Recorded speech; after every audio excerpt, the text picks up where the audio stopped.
Welcome back to more Operation Pixel. We continue running There's a monkey. through wet. I got a monkey! Congrats. Are you excited? He's screaming at me. Of course. Most monkeys don't like being got. In fact, most animals don't like being got. You remember that time we captured that rabbit? Yes. When we were children, Yeah. and we spent the entire afternoon just chasing down a rabbit. It felt like an entire summer. It really did, yeah. It was like that was how we spent our days. Ruby, Ruby, Ruby! There was nothing to catch there. There was another flagpole. That one was broken, the one I saw you jumping for. Did we not spend like an entire summer trying to catch these rabbits? I don't think we spent an entire summer. I think they just showed up, one day. And then it might have been, the next day or something like that. We went out and tried to capture them because we thought there was some wild rabbits in the neighborhood. And they were. And so that was pretty exciting to us as children. Have you actually seen, the videos of, rabbits having sex? No. It's... God damn, dude, they hump so fast. I'll have to take your word for it.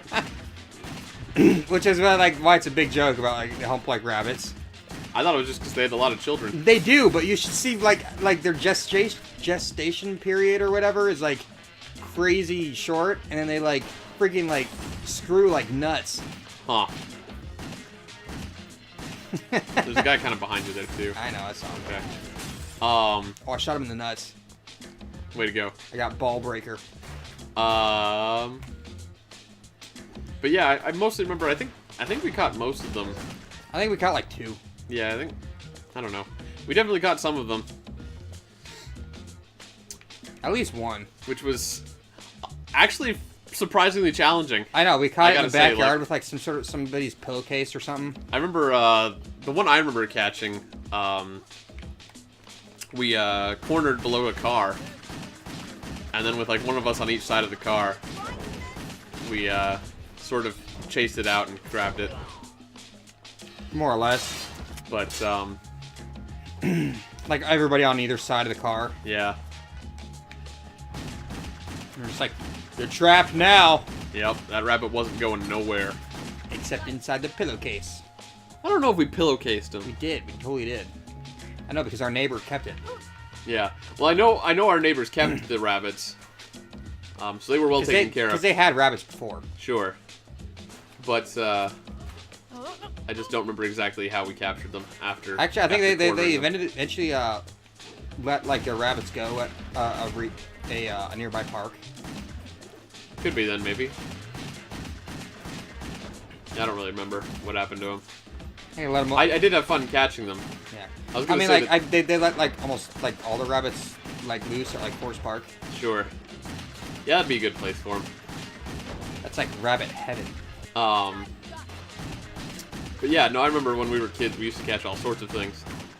That was one of our jams as kids. We caught frogs and snakes. Yeah. Would have caught bugs and lizards if we had any cool ones around here. We don't have any lizards. No. No lizards. It's too wet. Too cold. Lizards would hate it here. Which is funny, because they're all over in the Amazon, which is exactly what it's like. Well, we're in a temperate rainforest, whereas they're in a tropical rainforest. Yeah, but still. I want lizards. I guess it is somewhat of a bummer. Because they got all those weird things like chameleons and crap. Newts. Can you imagine? Geckos. Actually, I think we might actually have newts around here. Because those are technically not reptiles. Those are amphibians, I think is the proper term. Shit! Wrong button. Shock damage. You see how she's planking there? She was just lying flat on her face with her arms at her sides. Ruby was planking before all you hipsters. I doubt that. Planking didn't start till not that long ago. This came out quite a while ago. Well, I would imagine it didn't catch on as a meme kind of thing. It's not even really a meme. It was for a while. It's kind of a dumb joke. I don't know, but I think a meme is sort of a joke kind of thing. There's nothing joke-like about it.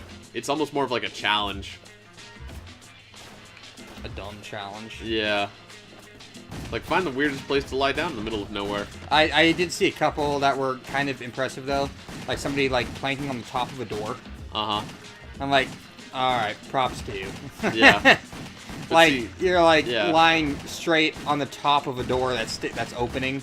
So you're lying on this basically like 2-inch piece of wood, completely straight. Yeah. Yeah. Yeah, but here's the thing I was going to mention, basically, was just that planking has been around since long before that. It's an exercise. Yoga.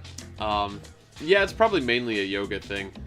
But, It'd be funny if you got like an 18th century picture, like all black and white on the railroad, where like somebody's like, somebody's just lying on the railroad. well, the thing is that the planking photograph type stuff isn't really like an exercise so much. The planking I'm familiar with is usually, like you go into a push-up position, right? And then you just hold yourself there for like a minute. Which is surprisingly hard to do if you're as fat and out of shape as I am. I can almost do it. I mean, I can do it for a little bit, not a minute. A minute's too much for me. Maybe someday. Ruby. Help me out, girl. Just don't jump out the window.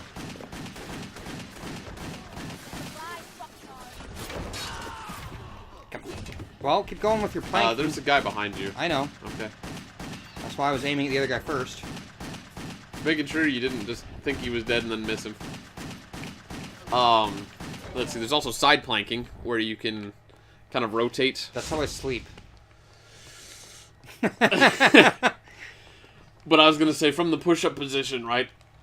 You, kind of tilt onto your side and lift one hand up into the air.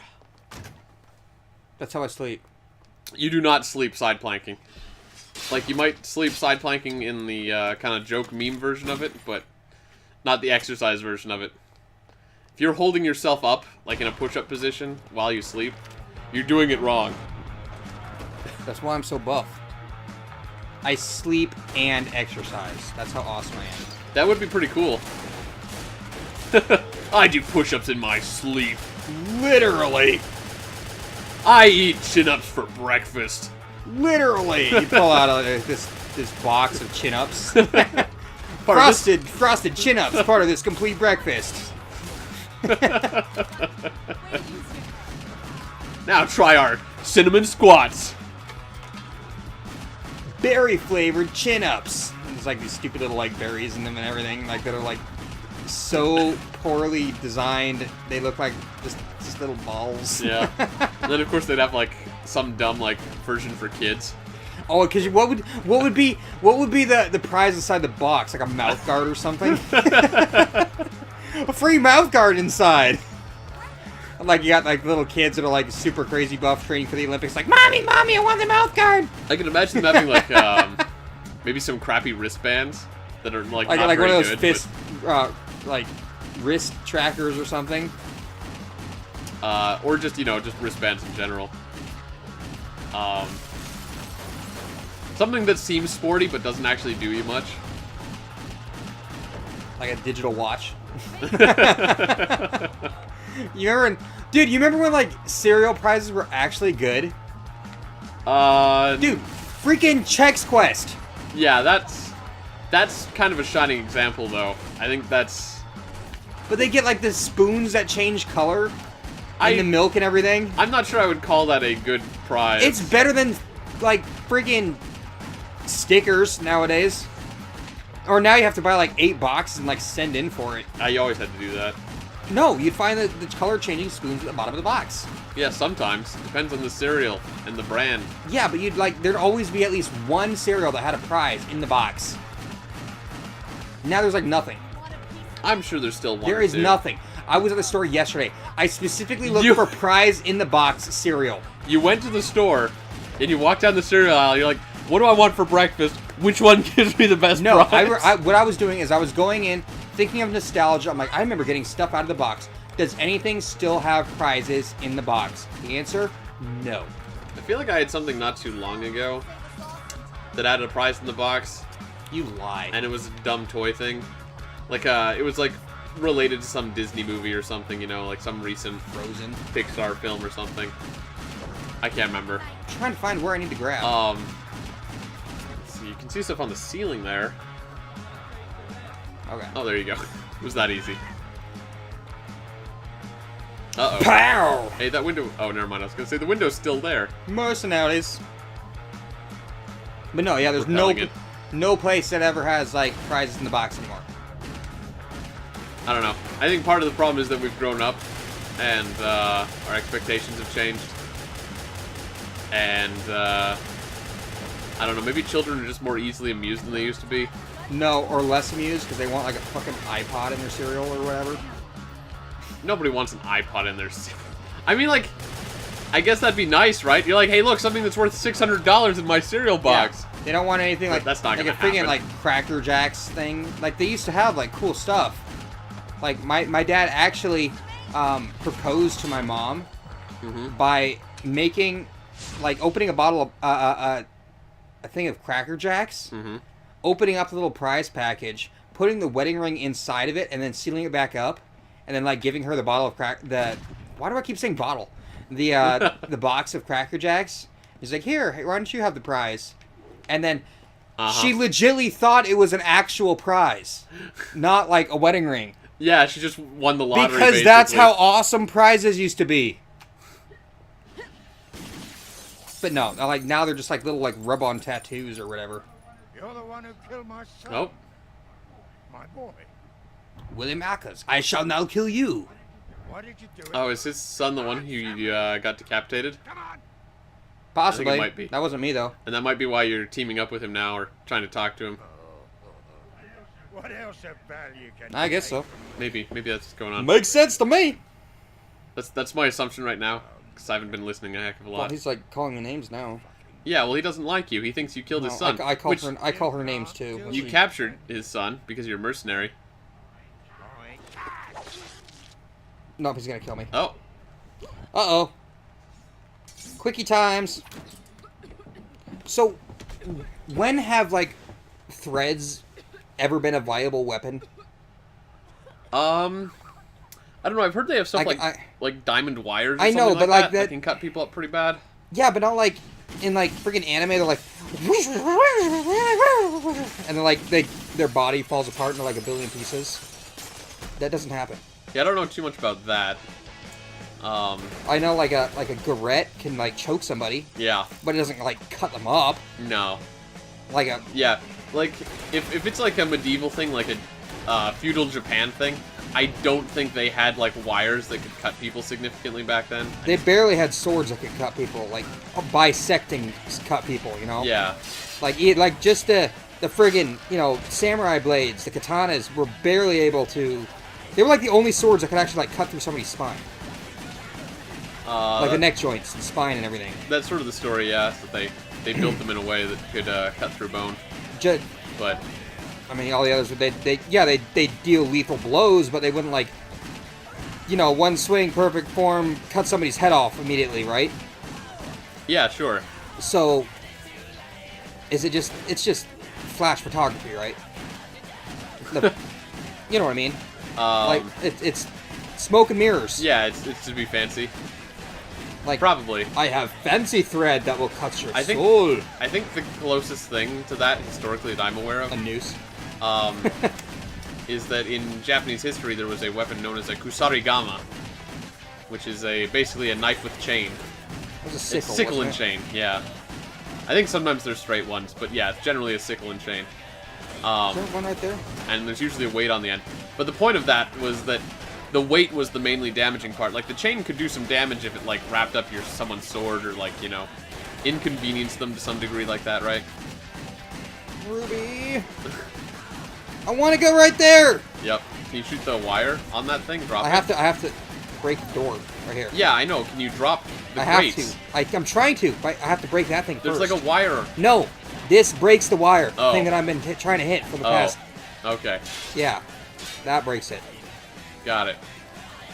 Trying to One explain of these that. guys. I thought maybe you could shoot it and then it would fall That's and what it I was trying to. wouldn't block your path and then you could get See, across. there's the other one. Did I just kill him? Oh no, that wasn't him. No. He's probably like Yes. down in the center Oh, of there's the room 4 or of 'em. somewhere where he can shoot at you from. But yeah, the main thing about the Kusarigama, Monkey. I think, was the weight on the end of the chain. Because if you have like a 10-foot chain, and you're swinging it around, not only do you have a 10-foot range, but you You have also this... have this 10-foot thing that's swinging back at you. Yeah, and even if it's like only like 5 pounds, like that much centrifugal force... If it accidentally hits you. Well, That's what I never understood about like nunchucks and stuff, dude. Like you basically are beating your crap out of yourself. you don't swing a Kusarigama at yourself. I know, but I mean, practicing, you've got to hit yourself a couple times. I don't know You're about not going to that. be like perfect immediately. If you were trying to get used to it, you'd probably use a lighter one, right? I know, but I mean, you're Like- still going to hit yourself. I would. Die! You're losing so much blood. Anytime now. Maybe I have to kill him with guns first. Yeah, it kind of seems like. Oh, he's looking pretty injured. Yep. But he also looked like he was mostly just ignoring your sword attacks there. God. Maybe he has to be in like a certain location for the kill scene to happen. So he's limping over there. Oh, he was just running away. That's why I said he might. Oh! I think he was going to a specific location because that's where the scene was framed. So No, he had, I think I just had to get close and I don't know. let him. The thing is that you wailed on him a whole bunch, and then he didn't fire at all. He just limped over there and then died. Sometimes they like to do stuff like that, where they're like, he's got to get to the place where he dies. Just let him frame the shot properly. Just let him do it. Whatever. I don't know. Hard to say. There's still Just somebody. a theory. There's gotta be. Got to be one guy left somewhere around here, or one open doorway. Wait, I saw a gunshot. There might still be one open doorway. 'Cause there was like No, a I group got of 4 guys. of them. And you're sure that's all of them? Yeah, because it said just defeat remaining enemies. He must have. There he is. Down below the platform. Yep. Ah, there he is. Yeah. Bitch. Just freaking get in there. Yeah. You really need some pistol damage. Well, I leveled it up once. Alright, well, Got a poor multiplier. darn. Alright, well, next time on Operation Pixel, hopefully we'll have some better damage, and we'll see what's in the next level. I got average. Oh, I can upgrade.